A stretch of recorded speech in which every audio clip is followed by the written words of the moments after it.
Okay, here we go. Today's Daf Yomi is Yevamos Daf Ches. We're going to start on the bottom of. Yeah, it's my book. I know. I'll put it up there. Okay, fine. So whenever you do the Vayikra, we'll do it. Okay, perfect. That's the reference. Thank you, Shkoyach. So today's Daf Yomi is Yevamos Daf Ches, and the Daf Yomi is sponsored by Gray in memory of her brother Bobby Thomas, her mother Beverly, her grandmother Grace. So today's Daf Yomi, we take up from where we had been discussing yesterday. We're in the bottom of 7b, and Daf Yomi has been looking for the source for the idea. Why do we need a verse to tell us that let me start over.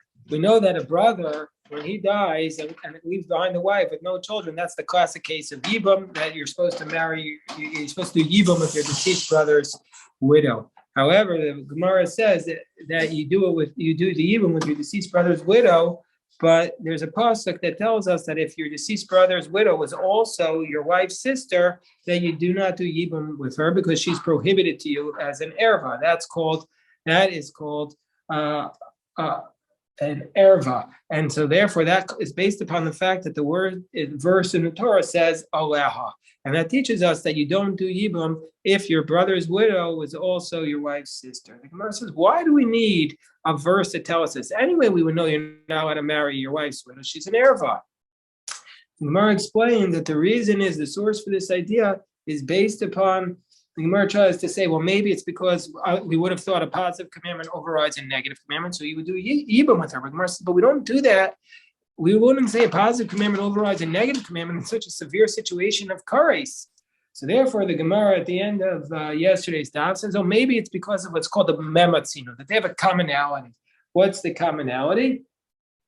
That just like the brother's wife is permitted, and she's permitted in a situation of yibum, so too your wife's sister will be permitted in a situation of yibum. Nora says that we might have thought that this would be permitted because of what's called whole the ishtri, that when something is permitted, it becomes permitted across the board. And the classic example of this is the case of Ula. What's the case of Ula? Case that Ula talks about the case of a Metzora. Metzora is somebody who on the 8th day after they immersed in the mikvah, they have to go to the base of Mikdash before they could eat kachim and enter into the courtyard of the temple. They have to bring a carbon. And when they do that, when they bring their carbon, their machutzer kippurim, when they bring the carbon, they have to have the blood sprinkled on their right thumb and their right big toe. So they stick their fingers through the gates of the Nicanor in order to do that. So Gemara says, well, how are they able to do that? We allow the Metzora, the dispensation, to stand on the gates of the Nicanor. In that context, the Gemara taught, well, there's also what's called a Tvul Yom, that a Tvul Yom is somebody who is had an emission, a man who has an emission, and he can't go onto the Temple Mount until he goes, and after he goes to Mikvah, he has to wait for nightfall in order to go on the Temple Mount.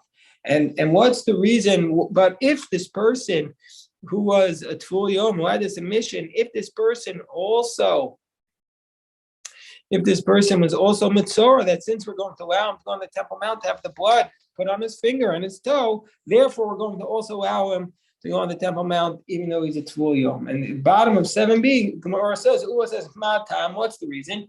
So since we allow this Tvul Yom to go into the Temple Mount, because he's a Metzora, to have the blood put on his thumb and his toe by sticking through the gates of the Nicanor, Hutar with Kiruya. We're also going to allow it for his emission.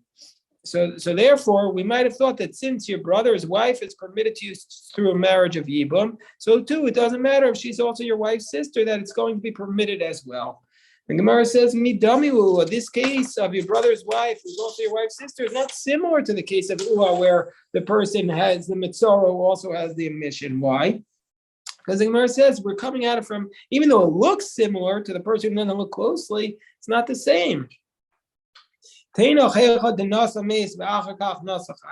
granted, in a situation where he married somebody who was granted, okay, let's say we have two brothers, Reuven and Shimon is the one who died. And Shimon was married to Rachel, and Reuben was married to Leah. So let's say, granted, in a situation where Shimon died first, and then Shimon was married to Rachel, and only after Shimon died, then did Reuven marry Leah. Because then we could say the migu the Ishtri, because once Shimon died, Reuven was permitted to Rachel, who was Shimon's wife, that since she was permitted to Reuven, Isur Eshes Ach, since the prohibition of your wife's brother was permitted to you at that point, Ishtri Nami Isur Achos Isha. Then we're also going to say, well, now that Reuven marries her sister, she still remains permitted. However, let's say we're talking about a situation where Reuben, who's the surviving brother, first he got married, and only afterwards, and only afterwards did Shimon marry his wife. Then Reuben was prohibited to Shimon's wife before she even got married to Shimon, because Isur Achos Isha Kadim, because the prohibition of your wife's sister came first. So that's not the same case as the case of the Mitzorah, because that would be the case like first the person became the Tful Yom, and only then did he become permitted to go into the Temple Mount because he's a Mitzorah. And so too, Rafiu Nasa Mace, and even if we're talking about a situation where Shimon, the dead brother, got married before Reuven got married, Nami, even there it's also not exactly a parallel, because Tenach, granted, granted a situation where the Nasa Mace, where Shimon got married and then he died and then Reuven got married. Because there in between, Reuven was permitted to marry Shimon's wife. But let's say Shimon got married, and he didn't die, and then Reuven got married. Well, then she had never actually been permitted to Shimon's wife. So we can't apply this principle of once something is permitted, it's permitted across the board. Milo Modi Ua himself would have admitted, Shemra Keri, Balel Shmini, that if he had seen, that if the person who was the Mitzorah had seen the emission on the night of the eighth day, he's only allowed to go into the mikvah on the day of the eighth day, but he's only allowed to go into the Temple Mount to get the blood on the day of the eighth day. But if he had seen the carry the night before, even Ula would have admitted Shane Machnis Yado Lebahonos that he's not allowed to go up the next day. He has to wait another day before going up. Because he wasn't at that point capable of the mission didn't happen at a time when he was able to bring the carbon.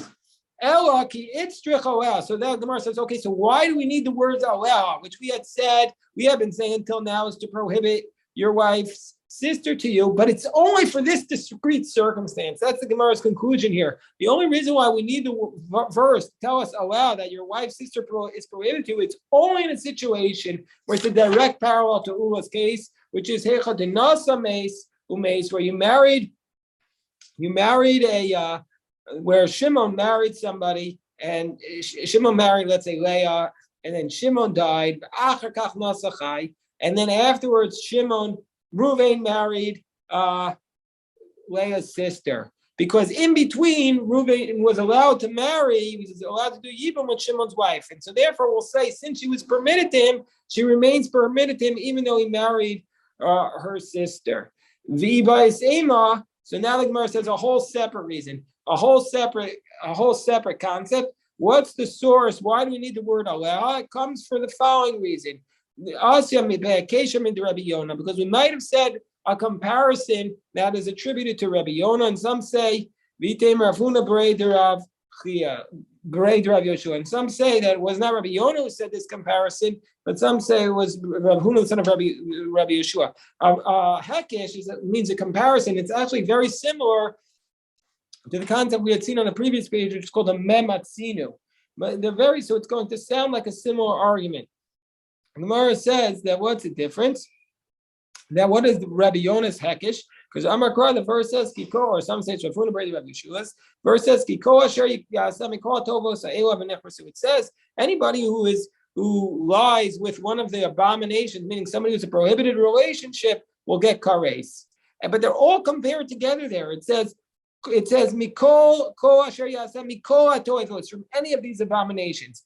Hukshu Ko Rayos Kulan Ve'eshes Ach. All of the prohibited relations are compared to a wife's brother. To tell us, Ma Eshes Ach Sharia, to tell you just like your wife's brother is just like your brother's wife is permitted to you, Afkon Rayos Namishayim. We might have thought, since all the prohibited relationships are compared together in this verse, we might have thought just like your brother's wife is permitted to you during Yibum, I might have thought so too all the Arayos are going to be permitted to you through Yibum. So therefore, I might have thought you're allowed to do Yibum with your wife's sister or with your daughter if she's married to your brother. So therefore, Kasav Rahmana Allah. Therefore, the Torah says Allah, meaning to say that you don't do Yibum with your relative other than your brother's wife. So Amalei Rav Achami Difta Ravina. So Rav Achami Difta asks Ravina. He says, I don't understand.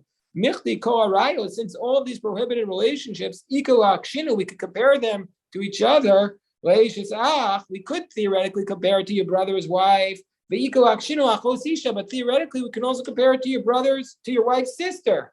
So my cause is the ikshis achos ishta. Why are we comparing it to your wife's? Why are we comparing it to your wife's sister and prohibiting it everything? Why don't we compare it to your brother's wife and say that they're all permitted in the case of Yibum? So the Gemara says, and one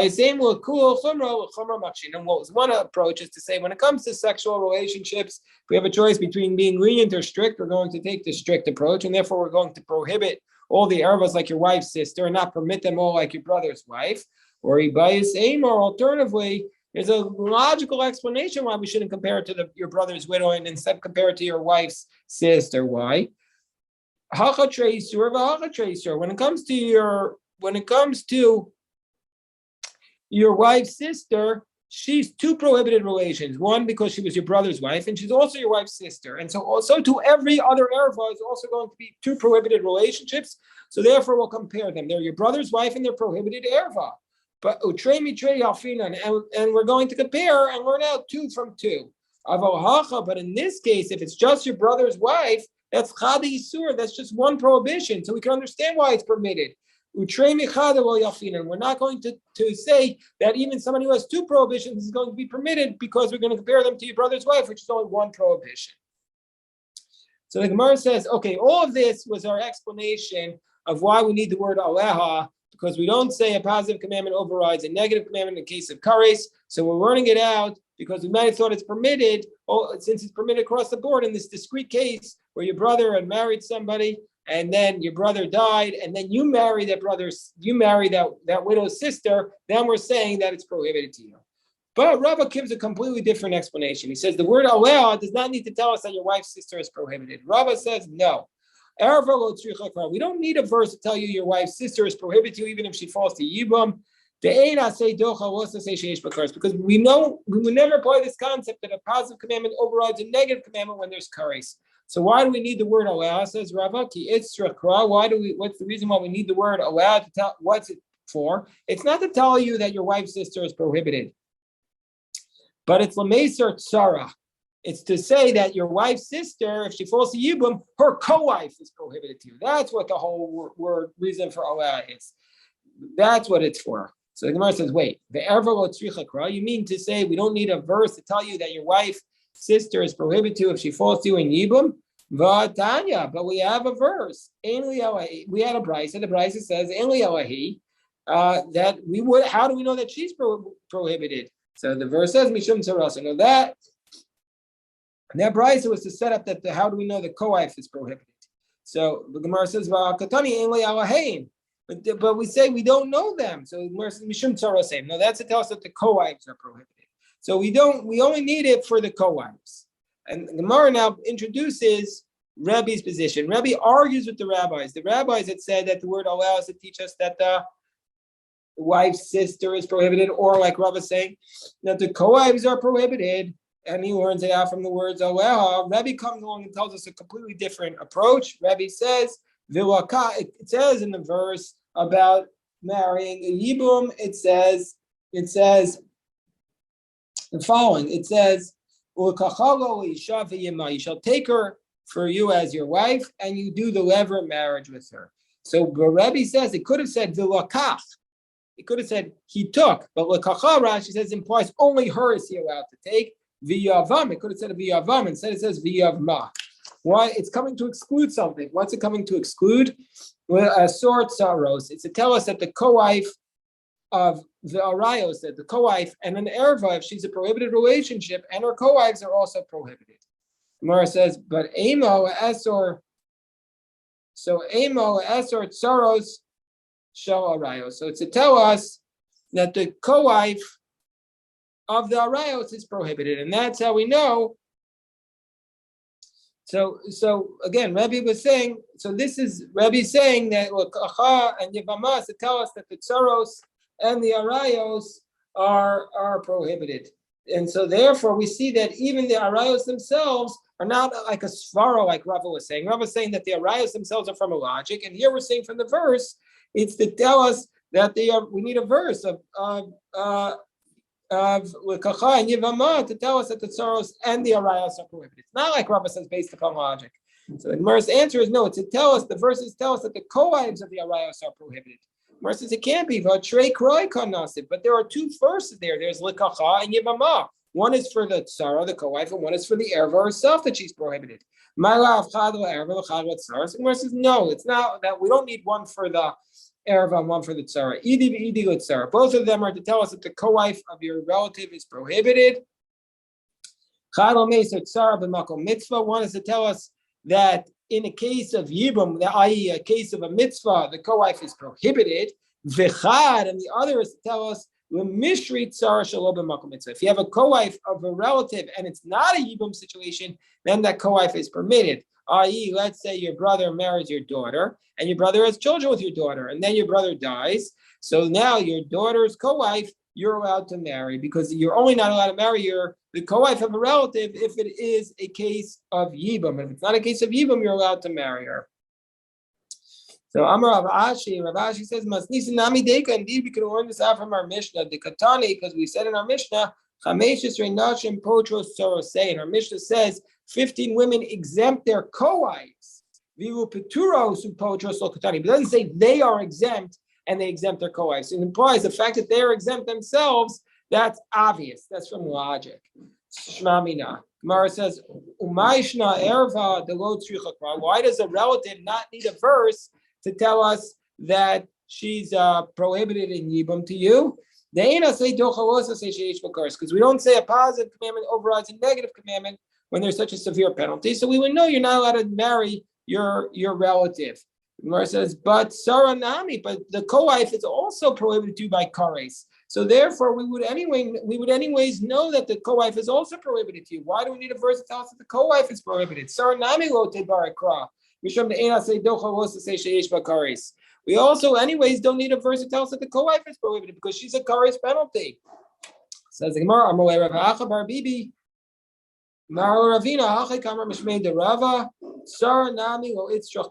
Yeah, indeed, the Tzara also doesn't need a verse. Indeed, we don't need a verse to tell us that Tzara is prohibited because we would have learned it out that she's a penalty of Kares and it's prohibited. Ki itzrakra. The only reason why we need a verse, we're on the top of 8b. The only reason why we need a verse is the Mishri Tzara Shalom B'Makom Mitzvah. The only reason why we need the verse is to tell us that the co-wife is permitted when it's not a situation of Yibum. When let's say that case where your brother marries your daughter and they have children and she has a co-wife, then the verse is coming to tell us that she's permitted under those circumstances. That's why we need the word Aleha. Gemara says, my time, what's the reasoning? What's the reason why we need a verse there? Amarkra, Aleha. The verse tells us that you're not allowed to be with your wife's sister. You're not allowed to marry your wife's sister to reveal her nakedness upon her, bichaya, which means bimkom Aleha. When it's a situation of Yibum, that's where your wife's sister is prohibited.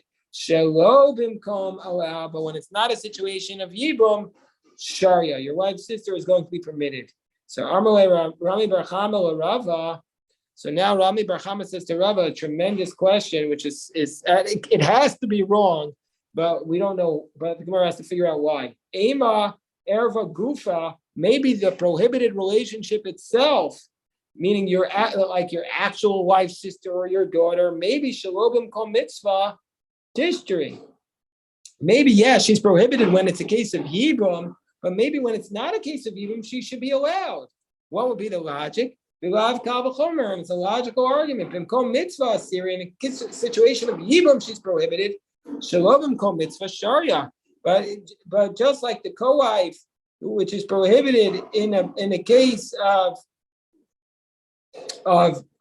Yibum, but when it's not a case of Yibum, she's permitted. So to the Erva, in a case of Yibum, she's prohibited. When it's not a case of Yibum, she should be permitted. So he says, well, that's why we have the verse to tell you that you're not allowed to marry your wife's sister while she's alive. Meaning to say, kol shebechayeha. Meaning to say that anytime your wife's sister is alive, she's prohibited, whether it's a case of Yibum or whether it's not a case of Yibum. So the Gemara says, no, it can't be that that's what Bechaya is teaching us, that your wife's sister is prohibited when it's not a case of Yibum. Because we needed to teach us something else. Hi Bechaya mi bayale. We need this verse to tell us that this is telling us that your wife's sister is actually allowed to you after your wife dies. You can marry your wife's sister. We learned that out while your wife is alive, she's prohibited. But after she's dead, you're allowed to marry your sister. Gemara says, no, hahimi v'isha achosanafka. We learned that out from it says you're not allowed a woman and her sister. That's where we learn out that after your wife dies, you can marry your sister. Gemara says, no, it can't be. Yimi v'isha achosa. No, if it was just from that verse, hava mina niskar shari, I would have said, well, if you divorced your wife, you're allowed to marry your sister. So therefore, Talmud Omer b'chaya, kol shebechaya, anyone, as long as she's alive, the afagav the niskar. Well, even though she's divorced, you can't marry her. So therefore, we're back to this question: how do we know that a prohibited relationship is prohibited to you when it's not a case of Yibum? So there are two verses. It says you're not allowed to marry your wife's sister as a co-wife. And so when it says you're not allowed to marry your wife's sister, that implies that it's referring to both of them are being prohibited. And it also says to reveal her nakedness, which implies the chadamash. It implies that there's a situation where only one of them is prohibited. So what does that mean? It means as follows. Bimkom mitzvah, in a situation of Yibam, then shtein asuros, then the erva, the prohibited relationship, and her co-wife are both prohibited. In the case of Yibam, Shalobim kol mitzvah, but when it's not a case of Yibam, he asura, the relative is prohibited, Bitsara muteris, and the co-wife is permitted. So that's what that verse teaches us. So that teaches us that the erva remains prohibited when it's not a case of Yibam. The Gemara says, but maybe it's just the opposite. Maybe it's just the opposite. Bimkom mitzvah he asura, when it's a case of Yibam, the erva is prohibited, Vitzaras muteris, and the co-wife is permitted. And shalom b'makom mitzvah, when it's not a case of Yibam, shtein asuros, then maybe both of them are prohibited. So the Gemara says, Im kain lo yomar aleha. If that would be the case, we wouldn't say aleha, because the word aleha, it wouldn't say it at all. It would have just said dalos ervata, which wouldn't say only in a case of mitzvah. So the Gemara says, so the word aleha is to tell us this idea that both of them are prohibited when it's a case of Yibam. Sorry for the banging, but it's a good banging. It means they're putting insulation into the yeshiva. So the yeshiva will be insulated from tumadik ideas.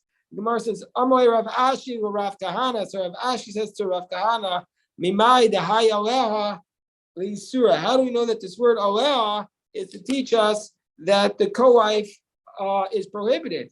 Dilma, maybe, Latera. Maybe it's to tell us that the co-wife is actually permitted, even in a case of Yibam. And maybe this is what the Torah is saying. Don't take a co-wife, your wife's sister as a co-wife.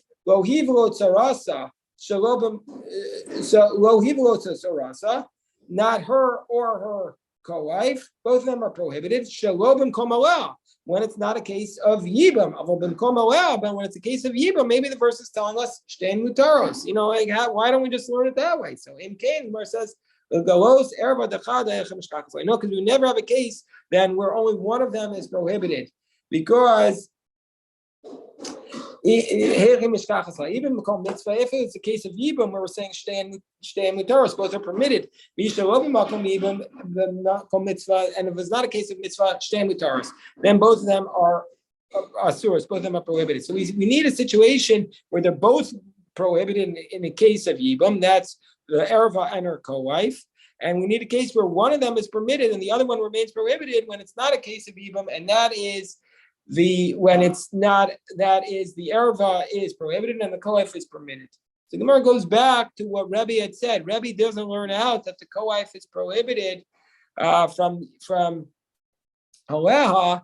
He learns it out from the words lekacha and yevama. So Gufa Rebbe Omer v'lakach lekacha v'yibem v'yevama is to teach us that the co-wife is prohibited and the erva is prohibited and the co-wife is prohibited in yibum. The relative is prohibited and the co-wife is prohibited in yibum. So the Gemara says, where does Rebbe derive from these verses the concept of a co-wife? Midei tsaros ksive yachad. There's nothing, doesn't say anything in this verse about a co-wife. Vod, and furthermore, tsaros, the fact that a co-wife is prohibited, we learn out from the verse that we just cited above, miutzror nafka. So the Gemara says, no, Rabbi doesn't learn that. Rabbi doesn't use the word litzror to teach us that a co-wife is prohibited in the case of erva, because litzror mapik leil to Rabbi Shimon. He uses the word litzror to teach us the position of Rabbi Shimon. We're going to only really get to Rabbi Shimon on 28b when we get to Arba Achim, and that's going to be more complex. So we'll do it in fullness there. But the basic idea is that Rebbe uses this word litzror to say that such a different situation is prohibited. Where there will be a situation of three brothers, Reuben, Shimon, and Levi. Reuben and Shimon are married to two sisters. And then both Reuben and Shimon die at the same time. So Levi doesn't marry either one, because even though, technically speaking, he can marry one, and he's not married to her sister, since he has a connection to them, it's called the Zika, since both of them fall to Yibum through him, then Rabbi Shimon is Mechadesh the Din. He basically teaches us that since he has a Yibum connection independently with these two sisters through their two brothers, and so therefore they would both be they're co-wives as a Zika, so therefore he doesn't do Yibum with either one of them, and he doesn't actually do Chalitza with either one of them because they have this connection since they both fall to Yibum with the same brother. So the Gemara says, and now about your other question, where does it say co-wife in this verse that Rebbe cites? Yevamo yavo el kacholo isha v'yema. It doesn't say anything about a co-wife in that verse. Sarah hachiksiv, is Sarah written here? The Gemara says, yes, hachikamer. This is what it means. Im king, the verse could say, lemakra v'lakach. It could say, and he shall marry, and it should take this woman as his yibam. Ma'il kacha, it implies specifically her. Wherever it means, wherever there are two women who fall to him in Yibam, where if he wanted to, he can marry either one, then Sharia, then both are permitted. But if he can't marry either one because one of them is a relative, then Travayu Asir, and they both are prohibited. So the Gemara says, V'yima. What does Rabbi do with the word V'yima? Right, it says, it's to tell us this idea that a co-wife is prohibited only in a situation of yibum, but sharia mitzvah. But if it's not a situation of yibum, then the mitzvah, then the co-wife is permitted. So what do the rabbis do with the words lekacha? What do they do with the word lekacha? Gemara says, they teach us this idea that Rabbi Yossi Bar Chanina taught, which was that